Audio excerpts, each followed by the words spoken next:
नमस्कार मित्रों, आज हिंदी साहित्य में सुनिए देश की जानी मानी ख्याति प्राप्त हिंदी लेखिका डॉक्टर सूर्यबाला जी की लिखी हुई कहानी अनाम लम्हों के नाम। तो प्रस्तुत करती हूँ कहानी अनाम लम्हों के नाम। उसने जींस मसालों और सब्जियों से भरा थैला दीवार से टिकाया, आंचल के छोर से चाबी का गुच्छा निकाला, दरवाज़ा खोला और अंदर जाकर धप से पसर गई। फिर आहिस्ते आहिस्ते पसीना पोंछते पोंछते नज़र घुमाई और चारों ओर का जायजा लिया। सब कुछ अस्त व्यस्त ऐसा फैला, बच्चों की निकरें, बनियाइनें, पति की लुंगी, साबुन के झाग से बोथा हुआ शेविंग ब्रश और यहाँ वहाँ फेंकी हुई अधटूटी लतरी चप्पलें। अंदर की तरफ खुलने वाले दरवाजे के पास दाल सब्जी के खाली हुए सूखे कड़कड़ाए से पतीले, राख से अटी अंगीठी पड़ी थी और बरामदे में ऊपर सूखे अधगीले कपड़े लटक रहे थे। इस सब के अलावा बाहर सूखी सूखी गर्माती अंधड़ जैसी हवा और अंदर उमस भरी बेकली। काम किधर से भी शुरू किया जा सकता है, सब एक से ही। धोना, पोंछना, मांजना, समेटना। पकी हुई दाल, सब्जी, चावल की जूठने, उसे जल्दी से जल्दी जुट पड़ना चाहिए। लेकिन वो थी कि इस पूरे उजाड़ खंड के बीच पूरी तरह निर्लिप्त वैसी की वैसी पसरी बैठी थी, बस जैसे हिलने तक का जी नहीं कर रहा था। अच्छा, क्या सालों महीनों जुड़ती चली जाने वाली इतनी लंबी जिंदगी में से कुल 3-4 घंटे यूं ही सब ऐसे का ऐसे छोड़कर नहीं बिताए जा सकते? कुल 3-4 घंटे की मोहलत। क्या हो अगर वो ऐसी ही धंसी चट्टान की तरह बैठी ही रह जाए, पति बच्चों के आने तक भी? शाम तक वैसी की वैसी अंगीठी, फैले कपड़े, जूठे बर्तन पड़े रह जाएं तो? उस स्थिति की कल्पना ही आतंकित करने वाली थी। लेकिन उठी वो तब भी नहीं, सिर्फ बैठी सोचती रही कि कितना अच्छा होता अगर कोई क्रोधांध ऋषि, मुनि या यक्ष, किन्नर अचानक आकर उसे कुछ घंटों के लिए शिलाखंड बनाकर शापग्रस्त कर जाता। वो ये भी सोचती रही कि आज की जिंदगी में कुल मिलाकर उसने कितने बर्तन धोए होंगे, कितना चावल चुना होगा या कितना किलो आटा गूंथा होगा। इसका कोई हिसाब किताब करता होगा? रात के दिन और दिन के रात, पलटते जाते जिंदगी के सफ़ों का कोई लेखा जोखा?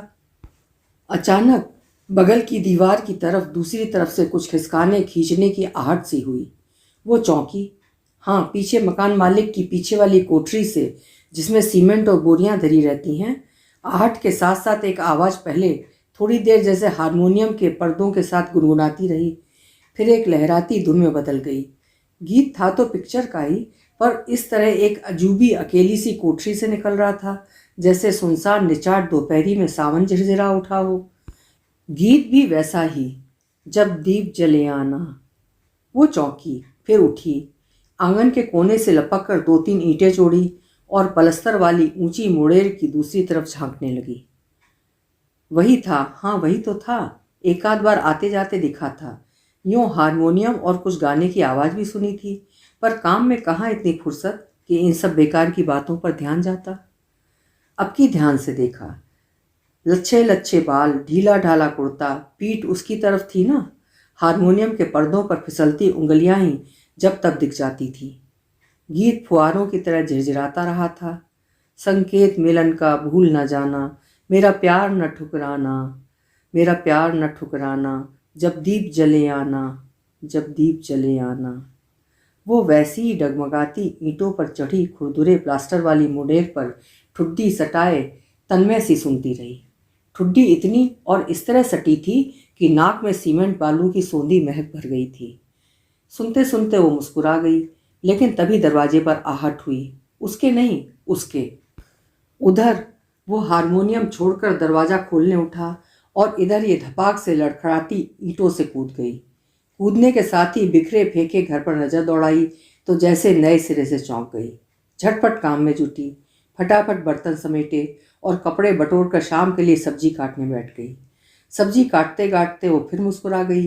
भूख सी लगी तो सोचा चाय पी ले एक प्याली बनाकर, लेकिन नहीं। आज तो उसका पति ऑफिस से जल्दी आने को कह गया है, कहीं वो चाय पीती ही हो और वो आ गया तो? वो शर्म से नहीं, झेप से सिकुड़ गई। नहीं, ये ठीक नहीं लगेगा। पति के आने पर ही चाय बनानी चाहिए, मतलब उसके साथ ही पीनी चाहिए। कुछ बना भी लेगी चाय के साथ, फिर उसका पति पूरी तरह संतुष्ट होकर आराम करेगा। असल में आज ऑफिस में किसी साथी कर्मचारी की लड़की की शादी है। सारा स्टाफ आधे दिन पर ही छुट्टी मारकर वहां धमक जाएगा। कुछ मदद के नाम पर, कुछ हंसी ठट्टे और रायते कचौड़ी के नाम पर। लेकिन उसका पति इन बेकार की बातों से दूर रहता है। उसने 2 दिन पहले ही अपना निश्चय उसे बता दिया था। फालतू में जाकर बैठे रहना, जितने का खाना खाने को मिलेगा उतने से ज़्यादा आने जाने में। वैसे किसी को साइकिल या स्कूटर के पीछे बिठा लेने के लिए फांसा जा सकता था, लेकिन एक तो उसके पति के किसी से ऐसे बेकार के याराने दोस्ताने किस्में संबंध नहीं, दूसरे कुछ प्रेजेंट भी तो ले जाना पड़ता। खाने से चौगनी चपत, सो वह जल्दी घर आएगा, कुछ बदहजमी खट्टी डकार वगैरह का बहाना बनाकर। समझदार है उसका पति। हाँ और क्या, आने दो, उसके साथ ही चाय पिएंगे।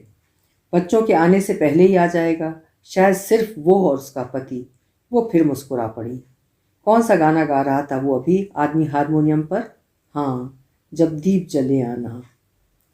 कुंडा खटका, उसने हुलस का दरवाज़ा खोल दिया। उसका पति अचकचा कर उसकी ओर देखने लगा तो उसने झेप कर सिर झुका लिया। चाय? हाँ। स्टोव में तीली लगाते लगाते वो फिर गुनगुना गई। उसके पति ने अपनी लुंगी मांगने के साथ उसकी ओर जांचने के अंदाज से देखा। चाय का मग लेकर पहुंचने पर उसने हैरान उखड़ी आवाज में पूछा, क्या बात है? बात? वो फौरन उल्लसित स्वर में बताना चाहती थी कि बगल की सीमेंट वाली कोठरी में जो कुछ दिनों से आदमी रहने आया है वो बहुत अच्छा हारमोनियम बजाता है। आज वो फला गाना बजा रहा था जो उसने इतनी देर तक मुंडेर पर ठुड्डी टिकाए सुना, और इसके बाद छपाक से कूद गई और फटाफट सारे काम निपटा डाले। और भी कि उस आदमी के लच्छे लच्छे बाल हैं, गुमसुम सा। लेकिन वो अचानक ही ठहर गई। कहा सिर्फ इतना, बात? बात कुछ खास कहा, सब काम जल्दी जल्दी निपट गया। बाजार भी हुआ ही, नुक्कड़ से जरा आगे बढ़कर सब्जी मंडी से आलू प्याज लाई तो किलो पीछे 50 पैसे की बचत हुई। यही तो, उसका पति गुबरीले रुआब से बोला। मैं हमेशा कहता हूँ, लेकिन तुम समझो तब ना। अब सोचो, जितनी बार तुमने सब्जी मंडी जाने के बजाय दुकान या फेरी वाले से आलू प्याज लिए, कितने पैसे गंवाए? हाँ, उसका स्वर एक सपाट उदास स्वीकार में डूब गया। उसका पति ठीक ही तो कहता है।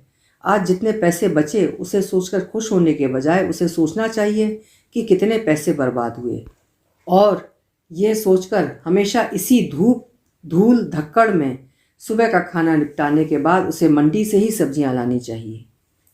बड़े की फीस माफ़ी के फॉर्म पर गुप्ता जी की राय लिखा लाई? नहीं, कहाँ, गुप्ता जी थे ही नहीं। अरे तो बैठकर इंतजार कर लेती थोड़ी देर। लेकिन यहाँ दूध वाला आकर चला जाता ना। उसके पति का स्वर चिढ़ गया। एक दिन दूध ना लिया जाता तो कौन सा कहर रह जाता।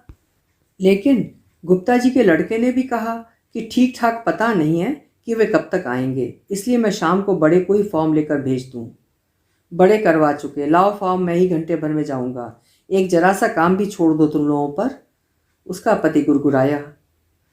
उसके बाद उसने ऑफिस से लाया अपना रैक्सीन का बैग खोला और खासे बड़प्पनी अंदाज में उसे बुलाकर 1-2 कंपनी के नाम वाले पैड, 2-3 पेंसिलें, गोंद की छोटी शीशी और सोखते उसे थमा दिए। संभाल कर रख दो, लेकिन सब बर्बाद न करने पाएं। इतना खटखट कर एक एक चीज़ जुटाता हूँ, लेकिन तुम लोग कदर जानो तब ना। उसका पति शायद ठीक कह रहा था। ऐसे मौके रोज रोज मिलते कहाँ हैं। आज जब बाकी स्टाफ आधे दिन पर चला गया होगा तब कहीं मौके से ये चीज़ें निकाल कर डालनी होंगी।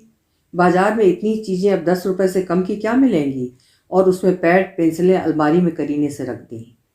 स्कूल की छुट्टी का ही समय था। बड़े आज रोज की तरह सिर्फ चप्पलों से सड़क की धूल समेट समेट कर उड़ता भागता नहीं आ रहा था, बल्कि अपने साथ वो छोटे को गालियां देता और घसीटता चला आ रहा था। छोटा उतनी ही ऊंची आवाज़ में चीखे जा रहा था। दरवाजे पर आते ही वो दौड़कर बड़े पर हाथ उठाती कि उसने उसका उठा हुआ हाथ पूरी शक्ति से रोककर चीख चीख कर कहना शुरू कर दिया, इस हरामी ने आज फिर चोरी की। इसने अपनी बगल में बैठने वाले बच्चे का टिफ़िन खाया और 2 बच्चों की महकने वाली लाल पीली रबड़ें चुराई। इसे जूते की माला पहनाकर सारी क्लासों में घुमाया गया, आज मेरी भी क्लास में। कहते कहते उसने एक जोर का थप्पड़ छोटे को लगाया और खुद भी जोर से रो पड़ा। वो बुत अवाक खड़ी की खड़ी रह गई। हाथ की पूरी शक्ति जैसे झंझनाती हुई बेजान होती जा रही हो। लेकिन तभी उसने जाने कहाँ की शक्ति बटोरी और अचानक छोटे के थैले में पड़ी स्केल निकालकर बेतहाशा पागलों की तरह से पीटने लगी। कमीने, चोरी करता है, मुंह दिखाने लायक नहीं रखा कहीं। बोल, क्यों चुराई रबर? क्यों चुरा कर खाया दूसरों का टिफिन? लेकिन छोटा शायद एक ही बात सुनते सुनते धीरज खो बैठा था। वो बेसब्र विद्रोही आवाज में चीखने लगा, वो बिस्कुट लाया था, मक्खन वाले, क्रीम वाले बिस्कुट। तुम देती हो कभी मुझे मक्खन का बिस्कुट? तुम मंगाती हो मुझे महकने वाली रबर? लम्हे भर को वो अवाक सी रह गई, लेकिन याद आते ही फिर टूट पड़ी छोटे पर। छोटा बराबर उसकी मार से बचता, छटपटाता, जोर जोर से रोता चीखता जा रहा था। मैं खाऊंगा, जरूर खाऊंगा। खाएगा तो ले खा। स्केल टूट जाने पर भी वो बेतहाशा दोनों हाथों से पीटती पीटती थक कर निढाल एक तरफ खुद भी गिर सी पड़ी। छोटा कोने में बैठा सिसकियों के बीच धीरे धीरे दर्द से कराहता रोता रहा।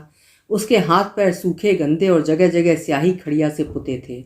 उसके बीच बीच में मार के ताज़ा निशान उभर आए थे। थोड़ी देर बाद वो खुद ही उठी, छलछलाती आंखों को छुपाती एक तश्तरी में 2 रोटियां और थोड़ा सा अचार उसके सामने रख दिया, जिसे देखते ही छोटे ने जोर से पैर मारकर बिखेर दिया था। उसने फिर बच्चे पर चीखना चाहा था, लेकिन आवाज़ सिर्फ गले में रुक कर धंस कर रह गई थी और सिवा औंधी खाट पर ढह जाने के वो कुछ नहीं कर पाई थी। छोटा पहले भी कई बार ऐसी छोटी मोटी चोरियां करते पकड़ा गया है। कभी रंगीन पेंसिलें, कभी प्लास्टिक के बढ़िया शॉर्पनर, कभी किसी का चॉकलेट, बिस्कुट या समोसे वाला टिफ़िन। पिछली बार वो स्कूल जाकर टीचर से क्षमा मांग कर आई थी और छोटे को काफ़ी समझाया फुसलाया था, ये भी कि वो उसे क्रीम वाले बिस्कुट और रंगीन पेंसिलें मंगा देगी।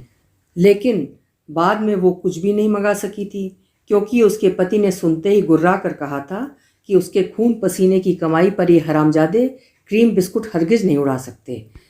खाने दो चोरी का माल, 2-4 बार कसकर पिटेगा तो खुद ही अकल ठिकाने आ जाएगी। और वो चुप लगा गई थी कि शायद ठीक ही कहता हो उसका पति। अचानक आंखों पर रखी कोहनियों पर गीलापन महसूस हुआ। उसे पता ही नहीं चला था कि वो कब से ऐसी ही रोने लगी थी, लेकिन किस बात पर? शायद बड़े की गाली वाली आदत पर, शायद छोटी की चोरी वाली, या फिर यह सोचकर कि अब तो शायद बड़े की फीस भी न माफ़ हो। पढ़ा, जब बड़ा पेट में आया तो कल्पना की खूब ऊंची ऊंची पेंगे मारा करती थी कि अगर बेटा हुआ तो उसे डॉक्टर या इंजीनियर बनाएगी। शानदार लगदग कपड़ों में रुआब से नर्सों, मैट्रोनों के हुजूम के साथ अस्पताल के वार्डों में चक्कर लगाते डॉक्टर उसे बड़े भले भव्य लगते थे। दूसरी चीज़ जो उसे अच्छी लगती थी, अपनी गली से बाहर चौड़ी सड़क पर आने के कुछ दूरी बाद का इंजीनियर मिस्टर नाथ का बंगला। कटीली फेंस से घिरा, हरे भरे लॉन और रंग बिरंगी क्यारियों वाला इंजीनियर साहब का बंगला सचमुच वो सपने में देखा करती थी। लोगों का कहना था कि इंजीनियर साहब का बचपन बड़ी तंगहाली में गुजरा था। फीस तक के पैसे नहीं जुटा करते थे, लेकिन शुरू से उन्हें पढ़ने की लगन थी। इसीलिए स्कूल से लेकर कॉलेज, यूनिवर्सिटी तक हमेशा उन्हें छात्रवृत्ति मिलती रही।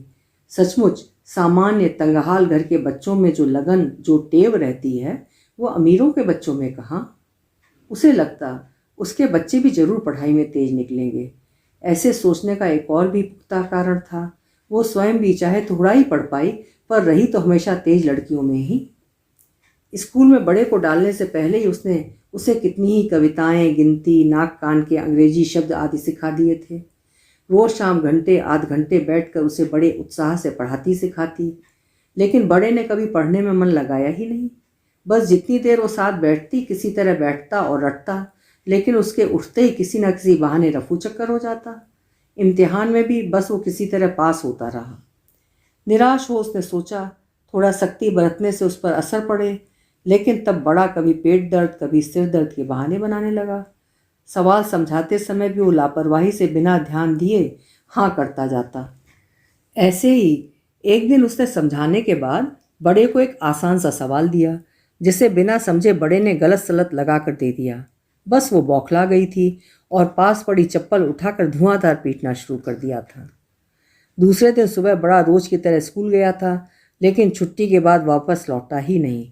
इधर उधर अड़ोस पड़ोस में पूछते पता करते शाम हो गई। सूरज छुपने को आया, तब तक उसका पति भी लौट आया था और सुनने के बाद उल्टे उसी पर भड़क पड़ा था। बात इधर उधर काफ़ी दूर तक फैल गई। पुलिस थाने में भी रिपोर्ट की गई।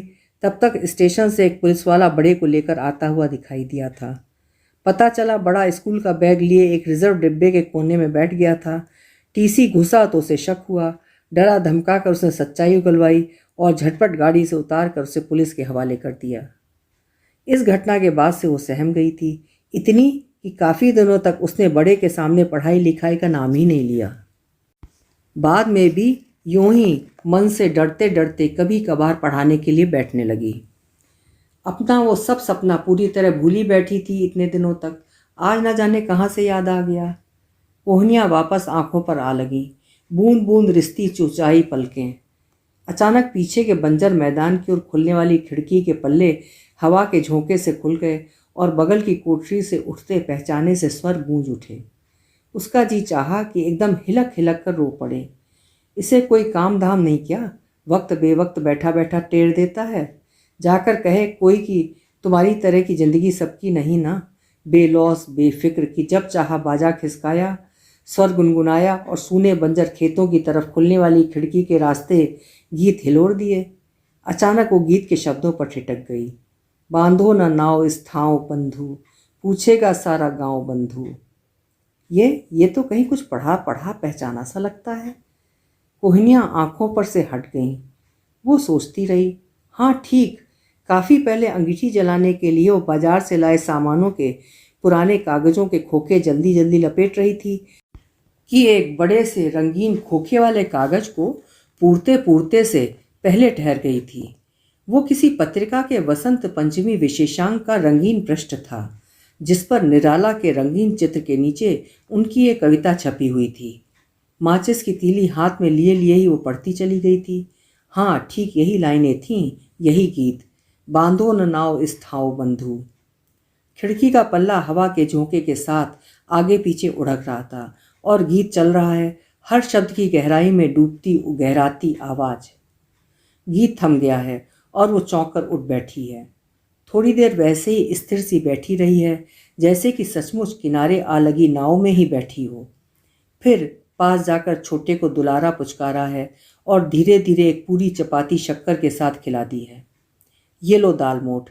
पति के हाथों में पैकेट देखकर उसे अपने कानों पर विश्वास ही नहीं हुआ, क्योंकि उसका पति कभी इन बेकार की चटपटी चीज़ों पर पैसे बर्बाद नहीं करता। बात भी ठीक है, रोटी अचार या चावल तेल मिर्चों से क्या बुरा है। बच्चों की भी जुबान शुरू से बिगाड़ने से फ़ायदा क्या। दाल मोठ कैसे? उसके बेवकूफ़ी भरे आश्चर्य पर पति सचमुच झुंझला सा गया। अरे कैसे क्या, सस्ती मिल गई तो लेता आया। सबको चाय के साथ थोड़ी थोड़ी दे दो और बाकी बची हुई कायदे से शीशी में रख दो। बात सचमुच समझदारी की है। इससे यही तो साबित होता है कि वो बीवी बच्चों की पूरी जिम्मेदारी और ख्याल रखता है। कितनी समझदारी के साथ ही वो महीने के बजट का कतरनोट बिठाकर 40-50 रुपयों की बचत भी कर ही लेता है, जबकि उस जैसे औरों के लिए महीना काटना ही दूभर हो जाता है। उसने खुशी खुशी चाय बनाकर दालमोठ के साथ पति को दी और छोटी छोटी 2 कटोरियों में 2-2 चम्मच दोनों बच्चों के सामने रख दी। लेकिन बच्चों ने एक ही बार मुंह में डालने के बाद दालमोठ छोड़ दी। उसे आश्चर्य हुआ। पूछने पर बच्चों ने कहा, पता नहीं कैसी है, हमें भूख नहीं। उसे बच्चों की बात पर विश्वास नहीं हुआ, लेकिन चाय के घूंट के बाद जब वो खुद मुंह में डाली तो अजीब बेस्वाद सीली घुनी सी गंध से मुंह मितला गया। उधर पति ने शायद बच्चों की बात सुन ली थी। वो गुर्राते हुए बोला, निकाल कर रख दो इन दोनों कटोरियों से, लाकर दो तो खाएंगे नहीं और बाहर बाजार में देखकर इज्जत उतार देंगे। उसने किसी तरह हिचकते हुए कहना चाहा, नहीं, कुछ तेल भी पुराना सा है, कोई कोई सिर्फ ग्राहकों को लूटने के लिए खराब तेल। अरे चुप भी रहो, तुम लोगों के लिए देसी घी में चुपड़ी दाल मोठ आएगी तो खाना। और उसने गुर्राते हुए उसकी कटोरी की दाल मोठ भी उठाकर अपनी तश्तरी में डाल ली। हाँ बुरा तो लगेगा ही, उसने सोचा। आखिर उसका पति इतने उत्साह से रास्ते में सस्ती मिलती देखकर घर लाया था, उसे भी मालूम नहीं रहा होगा कि ये इतनी खराब निकलेगी। और फिर उससे बच्चों से नहीं खाया जा रहा, पर पति ने तो पैसे खर्च किए हैं, इसलिए वो कैसे बर्बाद कर दे। ठीक ही तो कहता है, उसका गुस्सा होना वाजिब है। आखिर पति ठहरा, पति का मूड उखड़ गया था, इसीलिए उसकी कहने की हिम्मत ही नहीं हो रही थी कि स्टोव की बत्ती खत्म हो गई। नहीं, इस समय नहीं कहना चाहिए उसे, जाने देगी किसी तरह। एकदम अंदर घुस गई बत्तियों को उकसाने की कोशिश करेगी। एक आध दिन काम चले फिर आगे देखा जाएगा। इसीलिए वो पूरे आधे घंटे केरोसिन के तेल में बत्तियां भिगो भिगो कर स्टोव के छेद में उकसाती रही और आधे घंटे बाद बत्तियां जब तक ऊपर आईं उसके हाथ की तीनों उंगलियां खरोंचों से बुरी तरह छरछरा आई थीं। कपड़े से तेल पोंछकर साबुन से हाथ धोने गई तो खरोंचों से हल्की रक्ताब लकीरें उभर आईं और हर लकीर से दर्द का एक रेशा। मैं बस्ता लाऊं क्या? उसने अचकचा कर सिर उठाया तो देखा छोटा खड़ा पूछ रहा था। उसे सचमुच अपने कानों पर विश्वास न हुआ। दर्द की जैसे धुन ही नहीं रही। भागी भागी आकर प्यार से छोटे को पढ़ाने बैठ गई।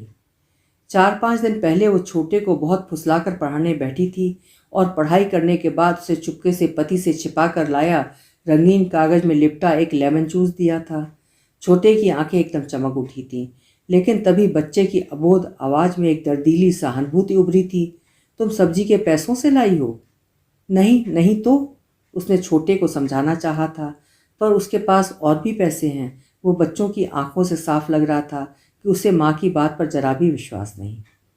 पढ़ाई खत्म होने पर उसने छोटे को प्यार किया था और कहा था जब भी पढ़ने बैठेगा वो उसे ऐसे ही रंगीन लेमन जूस दिया करेगी।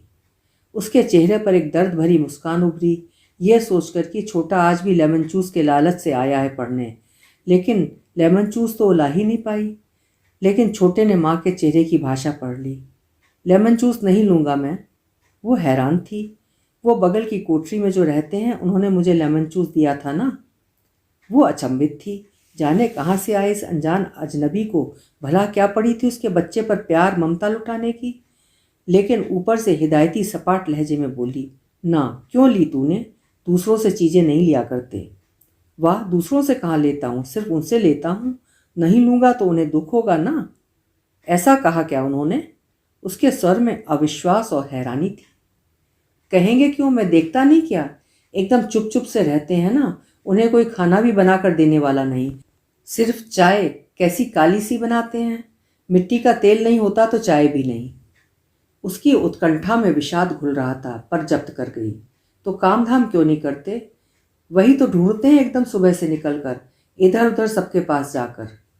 सब कुछ जान लेने की उतावली उसे सचमुच निर्मम बना चुकी थी। अरे कहाँ, सारे दिन तो हारमोनियम लेकर टेढ़ते रहते हैं। छोटे को नागवार गुजरा। वो तो उन्हें गाना ही पड़ता है ना, प्रैक्टिस नहीं करेंगे तो प्रोग्रामों में कैसे गाएंगे? छोटे ने अपनी बुद्धि भर बताया। इधर उधर स्टेज वगैरह पर गाने वाली पार्टियों से जाकर चांस मांगते हैं। कोई पार्टी दे देती है, कोई नहीं, पर नए हैं ना सो सब गाने गवा लेते हैं उनसे। लेकिन पैसों के नाम पर कितने कितने दिन दौड़ा कर बाद में देते हैं, वो भी पूरे नहीं। तो क्या, अकेले तो हैं, ना औरत ना बच्चे। औरत मर गई पर बच्चा तो है ना। औरत बच्चा, वो अपने आप में जैसे फुसफुसा उठी। फिर क्या, उसे अपने माँ बाप के पास कस्बे में छोड़ा हुआ है ना, उसी के लिए अच्छे अच्छे कपड़े और खिलौने खरीदने के लिए तो जगह जगह काम तलाशते हैं। हठात दुनियादारी और उत्कंठा के सारे रेशे छितरा गए थे। तुझे तुझे ये सब कैसे मालूम? फोटो देखी है ना उनकी कोठरी में एक छोटी सी, बस पूछ लिया था। वो चुप हो गई, एकदम गुमसुम। लेकिन छोटा अपने आप में बड़ा सयाना महसूस कर रहा था। अगर उसके पास ज़रा भी ज़्यादा पैसे होते तो वो मुझे इतने छोटे छोटे लेमन जूसों की जगह बड़े बड़े रंगीन कागजों में लिपटे लेमन जूस दिया करते। लेकिन उनके पास पैसे ही नहीं है ना।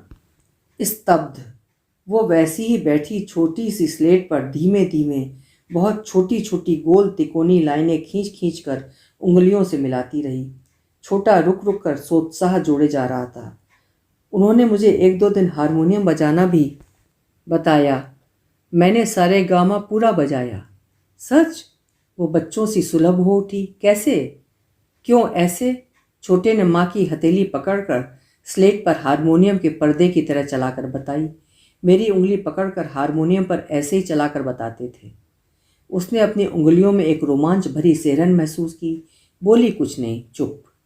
एकाएक छोटा एकदम अपनी झिझक पर काबू कर पूछ बैठा, मैं उनसे हारमोनियम बजाना सीख लूँ क्या?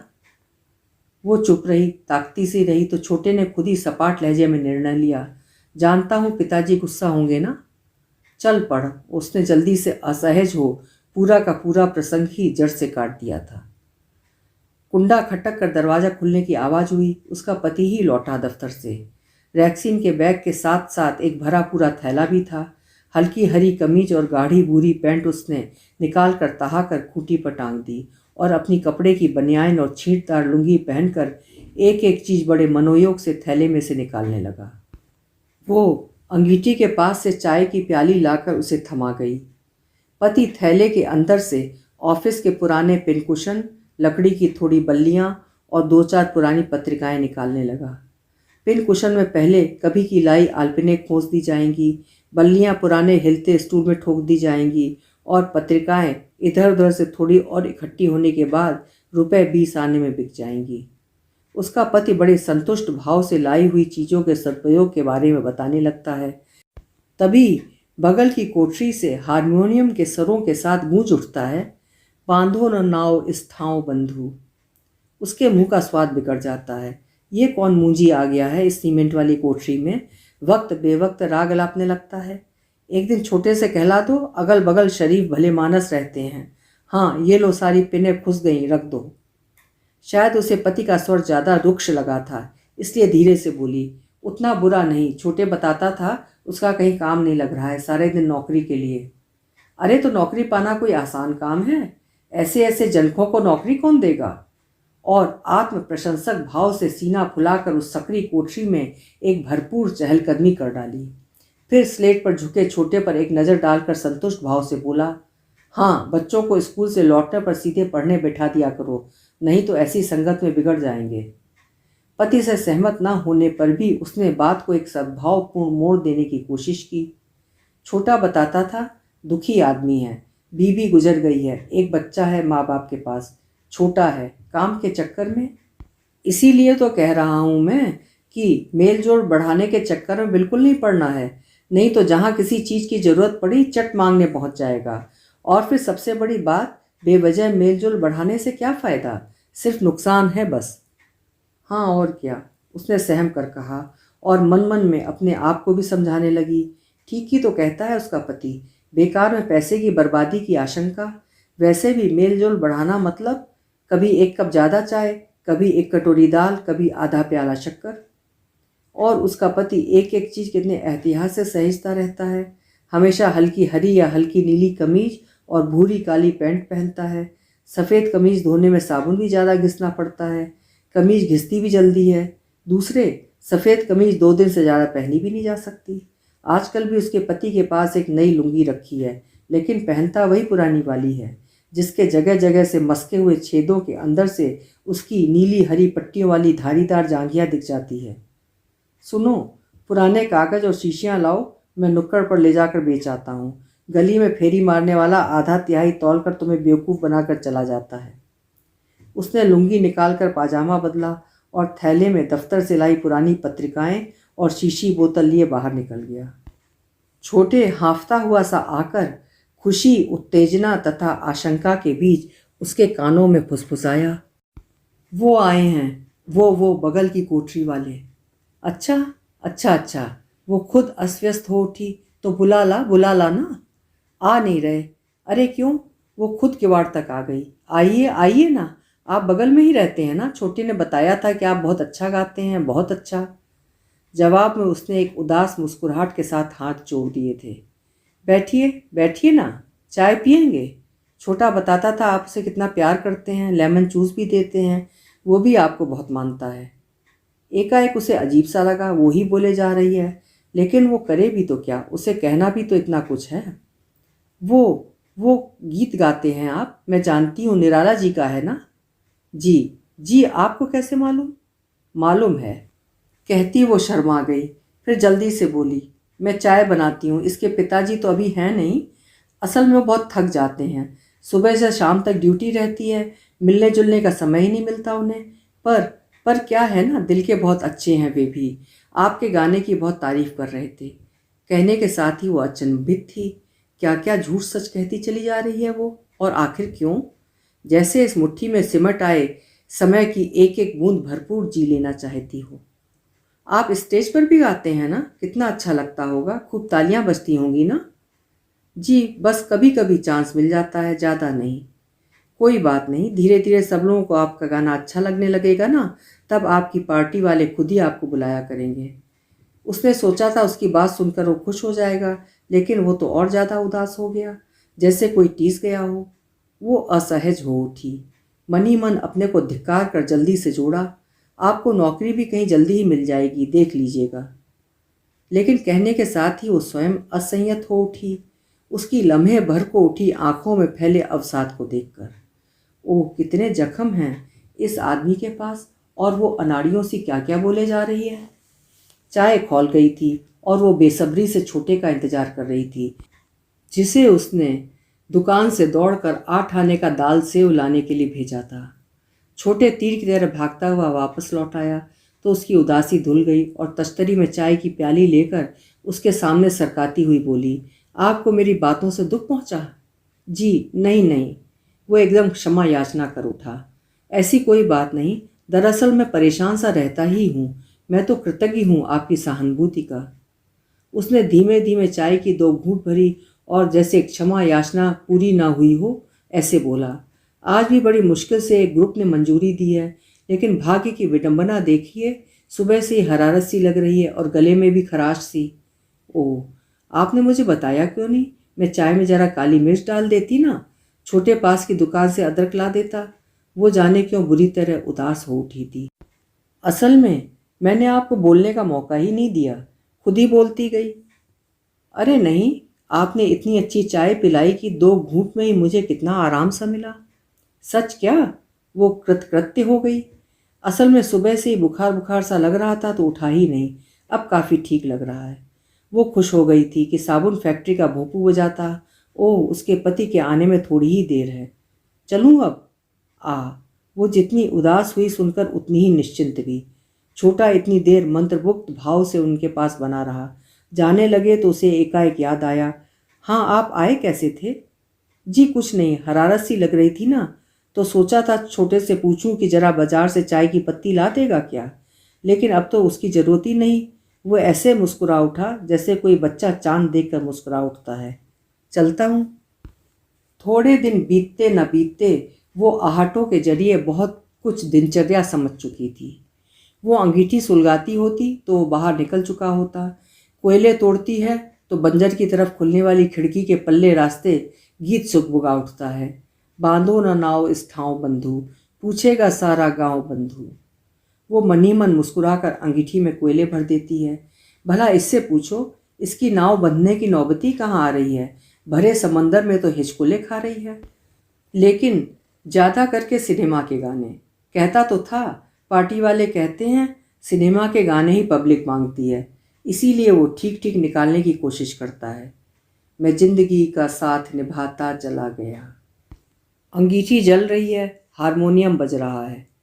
गम और खुशी में फ़र्क न महसूस हो जहाँ, न महसूस हो जहाँ, न महसूस हो जहाँ। वो अचानक पाती है कि उसकी रोटी चकले पर चलती हुई उसी लय में घूम रही है। मैं दिल को उस मुकाम पर लाता चला गया। रोटी तवे पर डाल दी गई है। इसी तरह दाल उफनती है, आवाज़ और अछोर गूंजती रहती है। लेकिन जब कभी तवे पर पड़ी रोटी जल जाती है तो वो खींच जाती है। ये अच्छा, इसका गीत पीछे पीछे लगा रहता है, इसका कहीं काम क्यों नहीं लग जाता, छुट्टी मिलती।